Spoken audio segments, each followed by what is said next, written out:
اطلاعات مریم اورنگزیب کہتی ہیں عمران خان نے ملک کو دونوں ہاتھوں سے لوٹا، جھوٹے حلف نامے جمع کرائے، سوال کریں تو الزامات لگانا شروع کر دیتے ہیں۔ انہوں نے ملک کے خلاف بیانیہ اپنا رکھا ہے، شہدا کے خلاف خطرناک مہم چلائے گی، پاکستان کے لیے ان کی نیت خراب ہے۔ فیصلہ آ گیا ہے کہ عمران خان صاحب نے اپنے 5 سال جھوٹے ایفیڈیوٹ جمع کرائے بطور چیئرمین پاکستان تحریک انصاف۔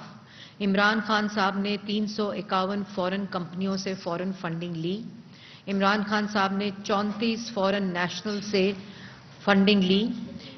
عمران خان صاحب نے پاکستان میں کمپنی سے ممنوعہ فنڈنگ لی اور اس کو الیکشن کمیشن میں ڈکلیئر نہیں کیا۔ یہ چور 8 سال بعد پکڑا گیا ہے، یہ فورن ایجنٹ 8 سال بعد پکڑے گئے ہیں۔ اپنی فورن فنڈنگ کی جو چوری ہے، جو ڈاکہ ہے اور الیکشن کمیشن نے جو فیصلہ دیا ہے اس سے نظر ہٹا سکتے ہیں۔